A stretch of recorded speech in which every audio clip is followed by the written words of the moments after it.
Well, that's where the home equity loan or the home equity line of credit come into play, because I could leave the first mortgage alone, keep the 2.65, and tap into the equity using the home equity loan or home equity line of credit. Wow, that's really helpful. So somebody's been paying down their loan for several years, and they got that loan back when interest rates were a lot lower, pre-pandemic or early pandemic. Then they're looking at being able to access some of that money because the value of the home has gone up, and they won't have to adjust the interest rate. Exactly. Okay, I think that scares a lot of people away from like the cash out refi, and they think, well, I can't get access to the equity in my home. Yeah, there is another way. That's true. So, welcome back to the Mortgage Mindset Podcast, where you have to get your mindset right to be able to buy a home and know everything about mortgage and financing. Exactly. So, we're going to get started. Today, we're going to talk about home equity and what that really means for you. I'm so used to now listening to it because I listen to it a bunch. I'm like waiting for the theme music to keep playing. Oh, yeah. And I haven't heard it, so is it like you gotta let it in. No. Is it like scratching and mixing? No, like is it like when you see it all come back together? Or I have to see it. I haven't seen it. No, the producer's doing a great job. So it sounds really good. But this is only episode number 3. So we're gonna talk about home equity. So Dakota, let's start off. What is home equity? So let me say this first. This is a great subject to talk about because home values exploded over like the last couple of years, right? So people have, those that have bought a home, their values just jumped up like crazy. So that equity is basically the money that you have built into your home. It's the difference between what you may owe on your financing compared to what your home is worth or what it can be sold for. So all that money in between, and with those values shooting up, people have loads of money built into their home. So it's turned into a great investment over the last couple of years for those people that bought into, buying a home. They have a mortgage, and they've seen those values just skyrocket over that time. So it's essentially money that just accumulates over time. Yes. Okay. Yes. All right. So we're going to have to do a whole nother episode on compound interest one day. We can't really catch everybody up. Yeah. But that's the prerequisites, is understanding compound interest or understanding how money works. But once you get a basic understanding, you realize that that's why people view their home as one of the greatest investments. Yeah. I mean, it truly has been one of the best investments. Bought a house, 6 years ago, sold it probably a year ago, and it turned out to be just a great investment. So a lot of people were able to cash in. So, things that people want to think about is how do you cash in? How do you take advantage of the money that you have built in there? Okay. Well, we'll go down the line and ask a few questions just to help people to understand exactly what it is about home equity that's so beneficial. So it's a really good topic for today. So if we were just to define it and we would say, what is home equity? How would you define home equity? So, again, it's the money that you have built into your home, the difference between your balance and the value of the home. Okay. So as the value goes up and as you make your mortgage payments, the balance on your loan goes down. So your equity grows in the middle. Okay. That's really important to know because I think a lot of people don't really understand what equity they have. And sometimes they assume they have more equity than they do because of the way that their pay downs work. Yeah, that's true. Okay. All right, so what's the value on getting a home equity loan, or is there another loan besides a home equity loan that a person would be able to qualify for? Yeah, so there's a few different ways that you can tap into the equity. You can do a home equity loan, you can do a line of credit, or another option is to do a cash out refinance.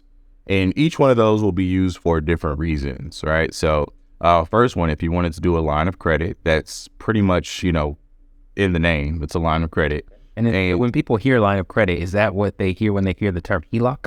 Yes. Okay. That's what HELOC means, home equity line of credit. Okay. So people have heard that before. They say, oh, you should get a HELOC, or with your investing or with your end of year purchases or things like that. Some people hear that term floated around.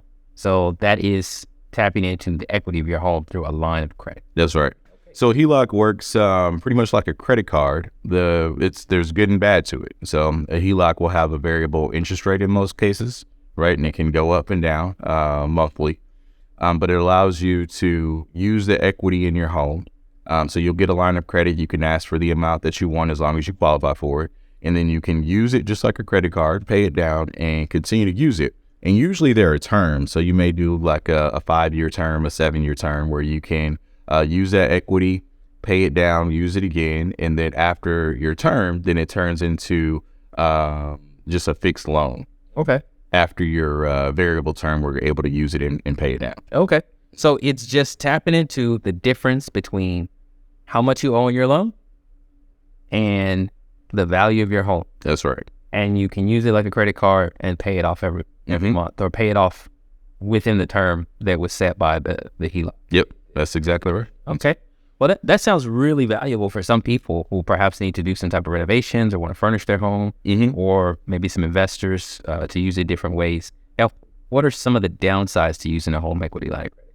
Well, so again, the interest rate is variable on that. So, some folks will choose to go with a home equity loan instead of the line of credit.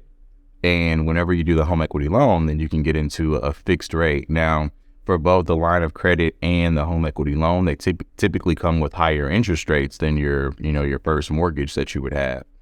But here's the benefit. Over the last couple of years, the interest rates have been at all-time lows, right? So, for example, I bought a house, I did a refinance on it, and got a 2.625 interest rate. That's incredibly low. That's so low. Right. It's almost depressingly low compared to what we're looking at now. Yeah. So, that's an incredibly low interest rate. And I wanted to be able to pull some of the equity out, but I didn't want to refinance my loan and go from a 2.625 up to a 6.5 interest rate.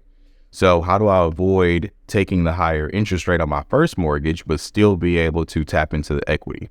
Well, that's where the home equity loan or the home equity line of credit come into play, because I could leave the first mortgage alone, keep the 2.65, and tap into the equity using the home equity loan or home equity line of credit. Wow, that's really helpful. So somebody's been paying down their loan for several years, and they got that loan back when interest rates were a lot lower, pre-pandemic or early pandemic. Then they're looking at being able to access some of that money because the value of the home has gone up, and they won't have to adjust the interest rate. Exactly. Okay, I think that scares a lot of people away from like the cash out refi, and they think, well, I can't get access to the equity in my home. Yeah, there is another way. That's true. So on that cash out refinance, whenever you go get into tap into your equity through that cash out refinance, then you're refinancing the whole deal. You're refinancing the whole loan. So, you would go from that low interest rate to whatever it is today. Which, as we know, is quite high. Yeah, it's a lot higher right now. Okay. So that's a really good option for people who already have a home. They have some equity built in just based on the fact that the market, the home prices have soared, and they purchased it when money was cheap. Yeah, exactly. All right. Exactly. Well, that's good to know. Now, how does our loan to value, our LTV ratio, affect the amount that you can borrow? Yeah, so another great question. So lenders certainly want to lend, but they also want to protect themselves. So typically there's a max amount that you can pull out whenever you're trying to tap into that equity. Each state is going to be different. We're in Texas, so Texas usually maxes you out at 80% on the loan to value. So the difference between your balance and 80% of the value of your home is going to be the equity that you can pull out. So you always have at least 20% equity left in the home. Okay, so what that essentially means is you would have had to have paid down a certain amount. So you can't pull this money out as soon as you purchase the home. No. So it's not going to be there immediately. So let's say you put down 5% when you buy your home, then your loan to value is going to be at 95%. So you got to be in Texas 80% or below. Okay. Or below 80% to be able to tap into your equity and pull that out. So, it wouldn't work when you just first buy your home. So now asking this question for our home flippers and our investors audience, do they reappraise the house to do a home equity loan? So yes, there is a version of an appraisal. Lenders are going to be different. Some lenders will just do kind of a drive-by type appraisal where they want to come and they'll check out the home, maybe a few homes in the neighborhood.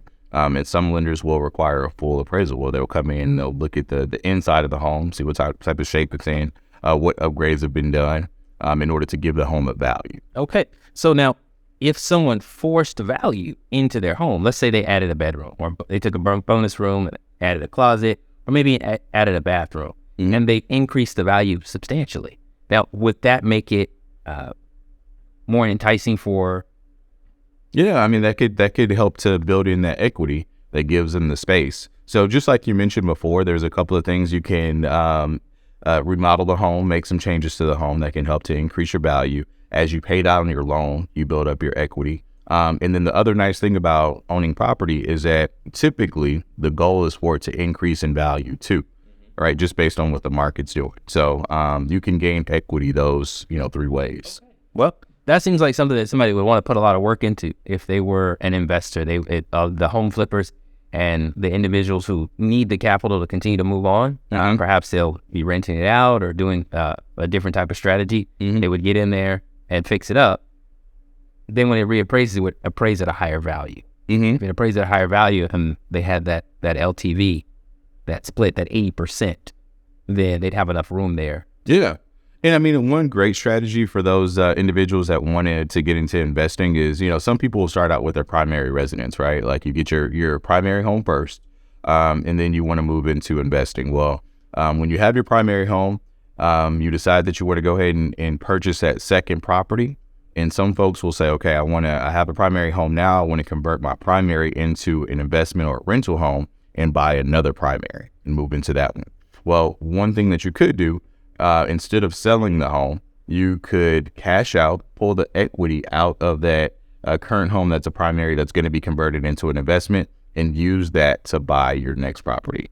Okay. So then you can continue to grow a portfolio just from your personal home. Exactly. All right. Well, that sounds like something that might work for a lot of people. And I know that maybe many of our listeners will be investors, and this will be very beneficial. But now let's speak to those who maybe aren't, and maybe they need to consolidate debt, or they need to get rid of some of those higher interest credit cards in the 20s. And even though 7, 8%, 9% might be what we're seeing this year, the reality is that's a lot lower than the credit card interest rate. Right. Exactly. So how could this help a person like that? Yeah. So, I mean, one of the nice things you can do is just, I recommend pulling your own credit report. All right. You can go in and pull it. It doesn't have to. It can be a soft pull. And look at the debt that you have, right? And you can, just like you said, consolidate those things. So you can use the home equity line of credit. You can use a home equity loan to pay off that debt. And the home equity line of credit or home equity loan payment will be much lower than those combined credit card payments. Some folks will even include an auto loan if they want to be able to get rid of that debt. So any debt that's, a lot of people will have charged up on those credit cards, accumulated, you can use those 2 types of loans and make a home equity line of credit or a home equity loan to lower your monthly payments. Okay. Wow. So that could really help a lot of people who have a primary home, don't want to sell it, are not investors, but have run into some tough times, but they've continued to make payments on their mortgage, so they do have equity to tap into. Essentially, they've been saving money. This is just a way to open that savings account. Exactly. Okay. That's right. All right. Well, that's really good to know. Now, let's say that there is something on the horizon for a person that causes an economic downturn. How do you protect the equity in your home? How do you stop from losing equity in your home? Well, so to protect the equity or to, stop the loss, like you said, one of the main things that people want to do, or it would be really good, is to continue to maintain your house, right? So houses deteriorate, things go bad, but to protect that equity, you can always use the home equity line of credit, home equity loan to do needed repairs to keep the home up. So, in a down shifting economy, people a lot of times, unfortunately, will let the house kind of suffer a little bit.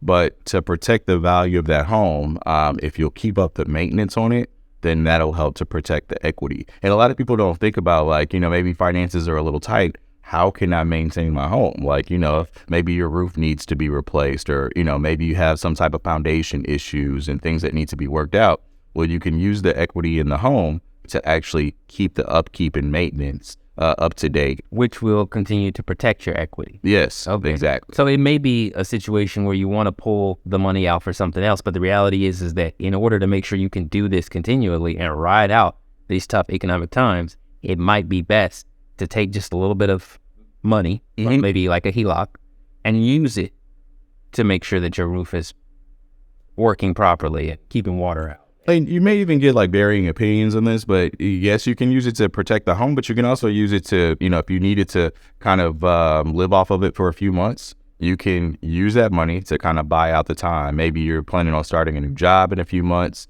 Maybe you have a project that's going to come to completion and you'll make a large commission on it or something like that. A line of credit can help you to make it through those months to be able to, maintain your home and survive financially, maybe during rough times if needed. And I think that's really what a lot of people may end up having to do as far as just survive financially until the next wave. So sometimes we can build a bulwark against what's going to come, and we can build up a nice wall, protect ourselves, and then sometimes we can't.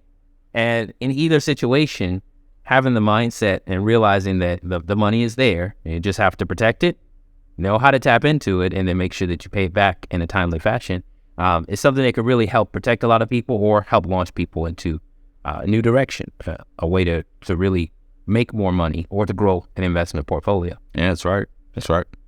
So this was a really great conversation about equity, HELOCs, everything. Now, if someone wants to tap into it, let's say that they come on rough times, right? They need to tap into it to float them along, or they want to start their investment journey and they need to tap into it in order to make that happen. Sure. How can a person start that? How can they do that? Yeah, so my group or my team would love to be able to help. I'm DeCoven Wesley with the Mortgage Minds Group. You can reach me at 972-213-3220, or you can go on mortgagefinancesource.com, and our application links are on there. Our About Us information is on there. You can find out more, and we would love to help. All right. Well, for the Mortgage Mindset Podcast, I am Kendall Williams, helping you get your mind right to get a mortgage, or use your mortgage, or better use your mortgage, or make money from your mortgage. All that stuff. And that's the Mortgage Mindset. All right.